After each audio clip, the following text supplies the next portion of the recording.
Well, thank you so much for tuning into 94.3 Radio 1. This is your gal pal Pallavi, and I'm super excited because we are back with a brand new episode of our health segment, Wellness Whack Hacks. And joining me in the studios right now is my expert, Irina Sharma. She's a Dubai-based medicine practitioner. She also happens to be an entrepreneur. She is a huge advocate for holistic health, and I think that just opens a vast realm of conversation for me with her that I'm going to do. But for now, welcome to the show, Irina.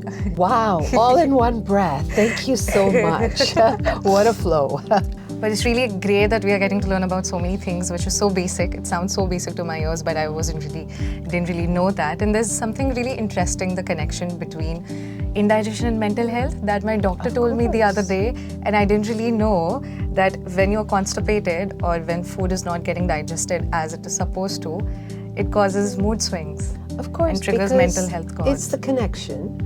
So we have more nerves in our gut. I call my gut the first brain.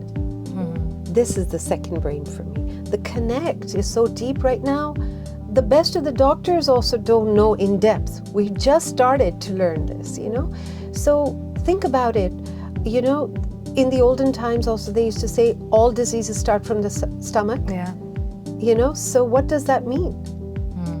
That's how important our digestive, because our entire body works on it, on a cellular, hormonal, the metabolic, all levels of it. And if we don't take care of that, oh boy, we're asking for trouble. Very well said, Irina. Thank you. But now pivoting towards the serious side of our conversation, you've been through breast cancer and survived it.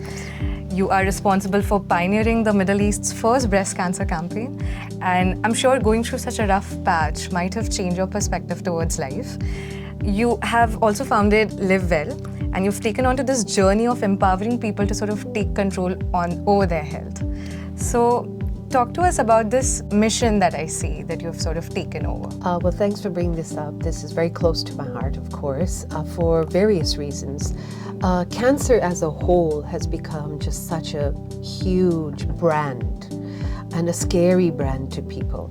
And I think this is where I wanted to take that responsibility. So like you said, when I started the breast cancer campaign in 1996, everyone asked me, why are you doing that? And I didn't have an answer.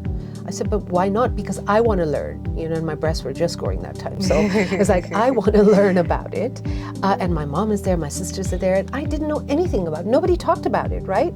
And that time we could not say breast because it was as if, as if it's a pornographic thing that I'm saying. I had to say cancer of the chest for women. So that was a tough thing. So at that time, Estee Lauder, I was a part of it, and Mrs. Lauder had breast cancer, Evelyn Lauder, and that's how I got involved. But the message was very narrow and focused. Do mammogram, preventive measures, this. And I kept asking myself, but there has to be more. So what about if I don't want to do a mammogram, right? I don't want to go to this painful procedure of squashing that, breast of mine. And psychologically also, it's quite an impact to go into that machine. What is there? So I started exploring, and then I started seeing the complementary medicine way of doing things that nature has so much to offer. I started diving into it, studying into it. I met my professor 20 years ago, Professor Dr. Harold Stossier, who's the founder of Viva Meyer, the founder of Modern Meyer Medicine, and he is what simplified everything. Okay. So 9 years ago when I was diagnosed and going through all this, exploring myself, it was a no-brainer. So I didn't have any problem. In fact, I've suffered more when I've had a cold. Compared to you going through breast cancer? Cancer was no big deal. I'm sorry. It was, and sometimes I hesitate saying that. I empathize with people. I get that. I'm not saying everyone should be. But when I already knew what I knew, and I had faith in what I know, I followed my faith. When you follow your faith, there is no question, right? And you believe it, and your body absorbs it like a sponge because you're working with your body, you're not going against. Our body wants anything to do with nature. We are part of nature. So why would we go against it? Who said nature doesn't have the solution for everything? But even though we have an optimistic outlook towards it, there's this physical body of ours which is holding us back, right? To how to sort of fight that, because I just wanted to talk to you about I think you did speak about cancer being a patient's perspective, but it majorly come across as a huge health crisis. So people then and there only lose hope on surviving, and then it becomes a game of mental health. I think cancer equals death is what is in people's mind. Just the way we've advanced in our way of thinking, and we trust so many research and scientists and all that, we need to trust our body. If we start trusting our body on a cellular level, our body will work with us. It's as simple. I ask you one question. Do you trust yourself? I do. What makes you say that? Just the way I choose to live life on a daily basis, the things that I do on a daily basis. Exactly. So if you trust yourself, then why wouldn't you trust your body and your organs to work with you, with your decision that you have faith? Now, if people don't have faith in something I did, I understand that. Because I did not want chemo, I did not want radiation, I did not want tamoxifen. I wanted to eat and chew a bark of a tree and munch it like a cow, because I know that that is what I wanted, So I followed that path. I was blessed to have the right people around me, and I was blessed to be in that space. So I think what I'm trying to say here is we all have choices. Yeah. We're not limited, not even when it comes to cancer. There is no limit. So choose what you would like. Explore. There's no hurry. There is no hurry at all to go, oh my God, I got to get it out. Now, when you go to a doctor, a typical doctor, what's the first thing they say? They drop their head and say, so sorry, you have cancer. Why are you sorry?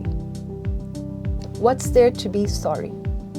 That's my first question. Secondly, okay, so now we've got your file, so you have to do this, and then you have to do chemo, and we're going to book you in. Nurse, come in, let's book her in. The patient hasn't had time to absorb. Then you have the partner or the drama around called the family who start crying, okay? Before anything has happened. Before anything's happened, oh my goodness, cancer. Cancer is so common now. People are getting cancer more than cold. So why are we still fearing it? And the people that we see who've had cancer have usually gone through chemo and radiation. Is the pain we see. So doesn't that say anything to us? Mm-hmm. Their lifestyle is compromised. They may have lived the next 20 years, but oh my goodness, they've compromised their lifestyle. So then where's the living? So what I'm saying is, you don't have to choose this or that. Integrate it. Find the perfect balance. Integrate it, but explore further. Don't judge. I was told by someone very intelligent, well-traveled, so Steve Jobs did this and he died. Are you saying I'm going to die? But I don't, do you know Steve Jobs, what he did? I just read in the paper. Do I know? No. So they take these examples. One example, Steve Jobs didn't die because of alternative medicine. Mm-hmm. Steve Jobs lived more months because of alternative medicine. Look at it, it's the perspective. Yeah. You do come across as a very self-aware person. So I would want to ask you, what are the things do you sort of do to listen to your body when you're actually not doing good health-wise? I talk to my body. So we talked about visualization. Yeah. So every night, seriously, in fact, just 2 days ago over dinner, I was telling this gentleman, and we both practiced it over dinner with 50 people around us. However, so it was literally just closing your eyes, and going head to toe. And just walking through your body and saying, how are you?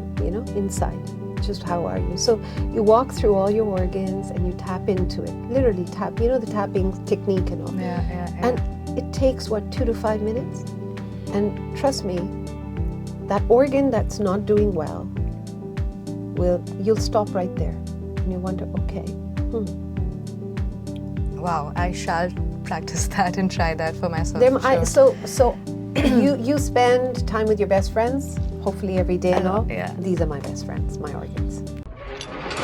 94.3 Radio 1.